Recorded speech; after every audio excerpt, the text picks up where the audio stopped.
에너지 저장 시설 ESS가 지난 2017년부터 잇따른 화재 발생으로 일부는 가동을 멈췄고 또 관련 산업은 침체를 면치 못하고 있는데요. 정부가 오늘 화재 원인 규명 결과를 뒤늦게 발표했습니다. 하지만 명확한 화재 원인 규명 대신 시스템 전반에서 안전상 문제가 있다는 내용이어서 여전히 혼선이 예상됩니다. 취재기자 연결해서 자세한 내용 들어보도록 하죠. 이재경 기자, 먼저 화재 원인은 어떤 것으로 밝혀졌습니까? 네, 산업통상자원부가 민간 합동으로 꾸린 ESS 화재 사고 원인 조사위원회가 사고 현장에 대한 조사와 시험 실증을 통한 조사 결과를 발표했습니다. 일부 셀에선 결함이 발견됐습니다. 배터리 셀을 해체 분석한 결과 한 개 사이 셀에선 극판 접힘, 절단 불량, 활물질 코팅 불량 등의 제조 결함을 확인했습니다. 위원회는 이 같은 제조 결함이 있는 배터리의 화재 실험은 실패했지만 가혹한 조건에서 장기간 사용되면 위험 요소가 될 수 있다고 밝혔습니다. 또 배터리 시스템을 단락 시험한 결과 두 개 사이 배터리 보호 장치의 직류 접촉기가 폭발 또는 융착했습니다. 위원회는 직접적인 사고 원인으로 전기적 충격에 대한 배터리 보호 시스템 미흡, 운영 환경 관리 미흡, 설치 부주의, ESS 통합 제어 및 보호 체계 미흡 등 4가지를 요인으로 지목했습니다.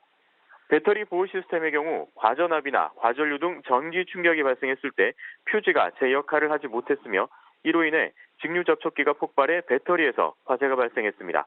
운영 환경 관리 측면에선 산지나 해안에서 결로와 먼지가 많은 경우 먼지가 눌러붙어 절연이 파괴돼 화재가 발생했으며 일부 사이 배터리 모듈은 냉각 팬이 수분과 먼지를 끌어당겼습니다. 설치할 때에는 배터리 보관 불량, 오결선 등이 화재 원인이 됐습니다. 통합 보호 및 관리 체계 측면에선 에너지 관리 시스템, 전력 변환 장치, 배터리 관리 시스템 등이 제작사가 각각 달라 유기적으로 연계 운영되지 못하면서 화재 원인으로 작용했습니다. 우리나라의 ESS 사업장이 한 1,500개 육박하고 이 중 상당수가 이제 가동을 멈춘 상태인데 그러면 앞으로의 사업장에서는 어떤 조치를 취해야 되는 겁니까?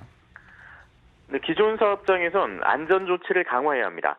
업체는 전기적 보호 장치, 비상 정지 장치를 설치해야 하고 배터리 만충 후엔 추가 충전을 금지해야 합니다. 온도, 습도, 먼지 등도 엄격하게 관리해야 합니다.